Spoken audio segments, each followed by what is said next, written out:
भगवान के सिर से एक पसीने की बूंद पृथ्वी पर गिर गई। गिरते से एक धधकता हुआ अंगारा, लाल धधकता हुआ अंगारा ग्रह एक पुत्र के रूप में जन्म ले लिया। पृथ्वी से हुआ इसलिए मंगल कहला गया। धधकता हुआ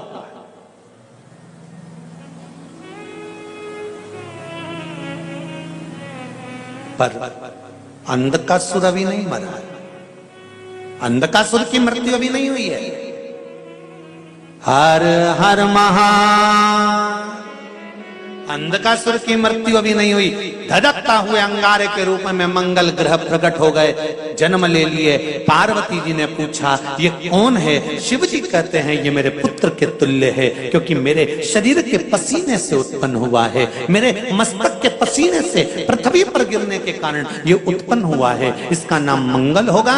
ये ग्रह मंडल में रहेगा, देवताओं के रूप में पूजा जाएगा, पर मेरे क्रोध के कारण उत्पन्न हुआ है, इसलिए इसका ग्रह थोड़ा सा क्रूर होगा।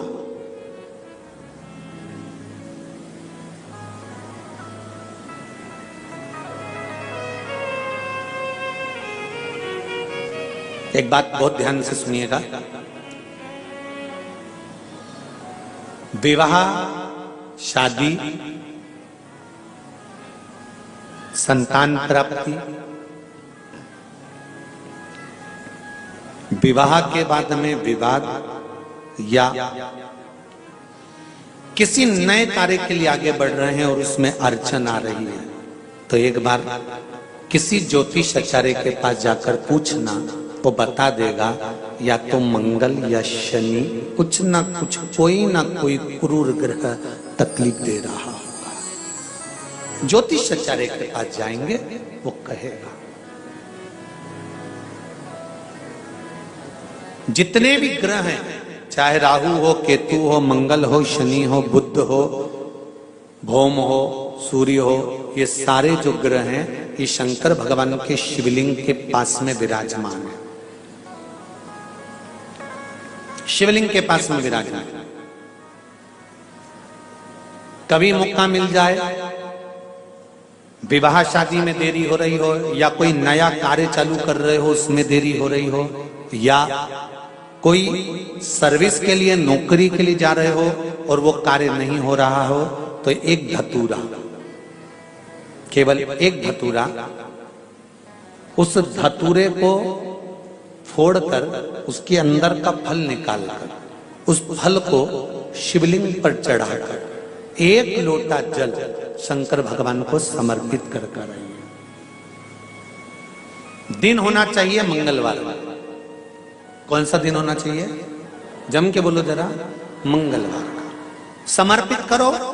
उसके बाद में आप विवाह के लिए अगर समर्पित करे हैं तो विवाह में देरी नहीं होगी। व्यवसाय और व्यापार के लिए या नौकरी के लिए समर्पित करे हैं तो उसमें देरी नहीं होगी। एक पत्र में आया है, सुन लीजिए, बड़ा सुंदर संवाद है।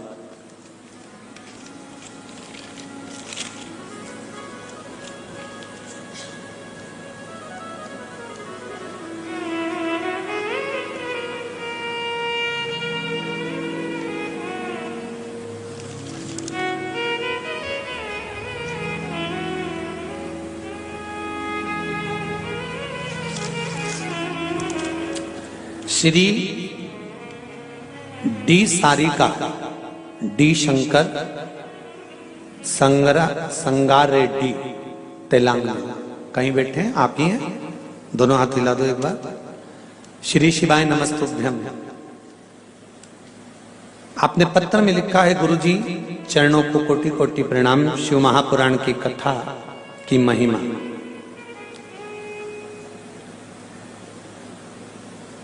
क्या क्या बताऊं? शिव पंचायत कथा से हमने, जो शिव पंचायत कथा हुई थी, आप लोगों ने भी टीवी पर श्रवण करी होगी, उस कथा से हमने सुना था। उस समय पर हमने एक बोर डालते समय का उपाय करने से हमने बोर करवाया और उसमें पानी की मात्रा नहीं थी, तो वो उपाय करा। बाबा की कृपा से पानी 85 फीट को आ गया। 5 बेलपत्र पानी के तांबे के लोटे का डालकर धतूरे वाला प्रयोग का स्मरण किया और शिव की कृपा से वो जल 81 फीट पर अच्छा मीठा जल प्राप्त हो गया। ये शिव की कृपा है। बैठिए रेड्डी जी, बैठिए। हर हर महादेव। श्री डी सारिका डी शंकर संगार रेड्डी तेलंगाना से। ये शिव की उपासना, ये शंकर की करुणा। आप अगर दिल से कर रहे हैं कोई उपाय, आप भगवान शंकर की आराधना अगर दिल से कर रहे हैं, भगवान शिव की आराधना आप हृदय से कर रहे हैं, तो ये निश्चित है कि शिव दिल से सुनेगा जरूर। तेरा ही दिया। अधिक मास में 5 चीजें अपने अंदर धारण करना है। पहले नंबर का, शिव जी को 1 लोटा जल सुबह से लेकर शाम तक के बीच में कभी भी चढ़ाना जरूर है। दूसरा, शंकर जी के मंदिर में या बेलपत्री के नीचे या तुलसी के क्यारे के पास में एक दीपक अवश्य लगाएं। चाहे सुबह लगाएं, चाहे शाम को लगाएं, तुम्हारी मर्जी। बेलपत्री को रख लें और उसी बेलपत्र को पहले दिन से लेकर 17 मई से लेकर अधिक मास के पहले दिन से लेकर अधिक मास के आखिरी दिन तक 15 जून तक एक ही बेलपत्र को एक कागज में या किताब में उसको रख लें। उसको रोज शिव जी को समर्पित करें। श्री शिवाय नमस्तुभ्यम बोलकर अपनी कामना करें। वापिस उठाकर उसको अपने किताब में रख लें। फिर कल वापिस समर्पित करें, फिर वापिस रख लें, फिर वापिस समर्पित करें। 1 महीना अधिक मास का, पुरुषोत्तम मास का यदि एक ही बेलपत्र को सर्वत्र चढ़ाया जाए, उसी बेलपत्र को बारंबार समर्पित करा जाए और उस बेलपत्र को अधिक मास पूर्ण होने के बाद फिर उसको जो आप मालपुआ दान करते हैं, उस मालपुए के साथ अगर दान कर दें तो जिंदगी में कभी किसी के दरवाजे पर हाथ नहीं फैलाना पड़ेगा। भगवान इतनी बरकत आपको प्रदान करे, इतनी बरकत दे। एक बेलपत्र, वही बेलपत्र पहले दिन से चालू होती है।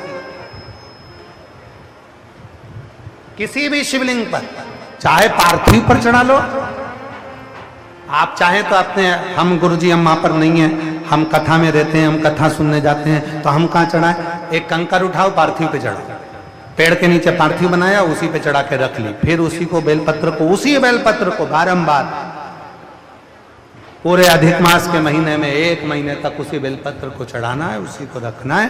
फिर आखिरी दिन जो अधिक मास पूर्ण होगा, उस दिन उस बेलपत्र को मालपुए पे रखकर शिव जी को चढ़ाकर लेके आना पहले, फिर मालपुए पे रखना और उसको रखकर फिर भगवान उस मालपुए को तुम दान। मालपुआ दान नहीं कर सकते तो तुम बतासे दान कर दो, पर मीठे के साथ उस बेलपत्र को दान किया जाए। बतासा है, मिठाई है, कोई 33 कोई भी सामग्री 33 जो मीठी हो वो रखकर आप दे सकते।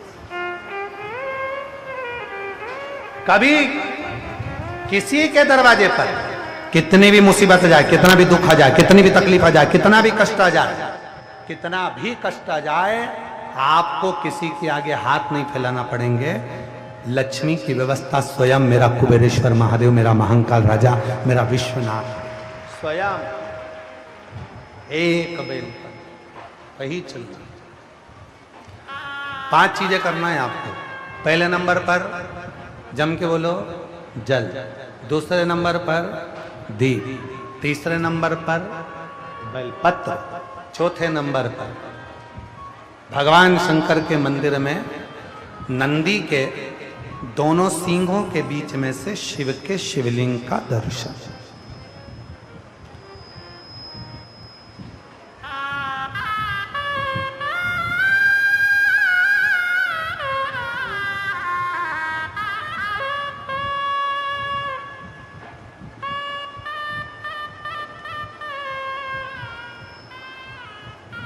नंदी के जो सींग है उन सींग के मध्य में से भगवान शंकर का दर्शन। क्यों? किस लिए?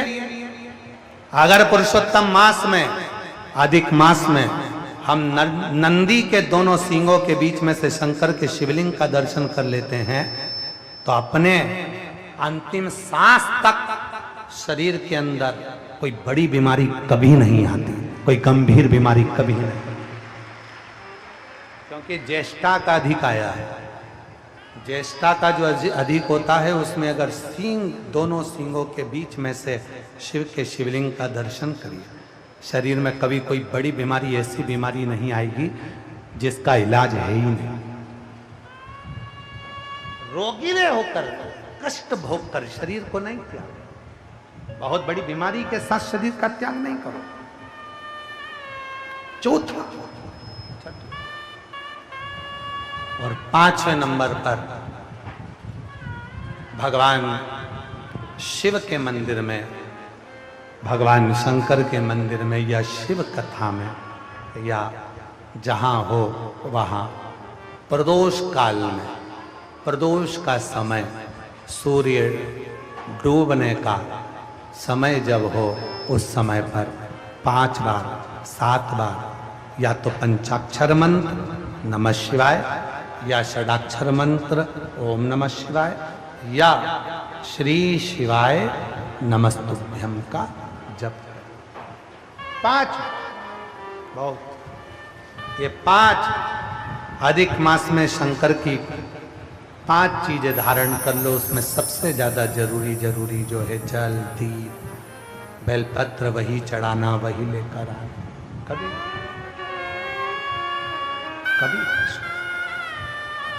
हाँ, यदि घर के बच्चे ज्यादा बीमार रह रहे हैं, उनको सांस की प्रॉब्लम हो रही है, सर्दी खत्म नहीं हो रही, निमोनिया हो रहा है, बार बार उनको कफ जम रहा है, तकलीफ हो रही है, तो पीपल का छोटे से छोटा पत्ता लीजिए और एक बेलपत्री का पत्ता लेकर दोनों पत्र को अधिक मास की 7वीं के दिन शिव जी को समर्पित कर दीजिए। पिपलेश्वर महादेव का नाम लेकर उसको समर्पित करिए। उन दोनों को उठाकर लेकर आ जाओ। उन दोनों को जहां बच्चा रहता है उस घर में किसी भी स्थान पर उसको रख दीजिए।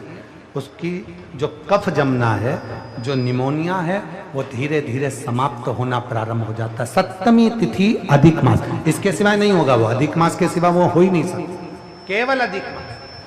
अधिक मास की 7वीं तिथि को पीपल का पत्ता, छोटा ही बेलपत्र का पत्ता समर्पित किया। नाम लेना है पिपलेश्वर महादेव। क्या नाम है? जम के बोलिए जरा, पिपलेश्वर महादेव। हमने पहले भी कथा में कहा, एक है कुंदकेश्वर महादेव, जो दवाई नहीं लगती, कुंदकेश्वर का नाम का स्मरण करो। कफ शरीर में, निमोनिया, सर्दी, इसको समाप्त करने के लिए पिपलेश्वर।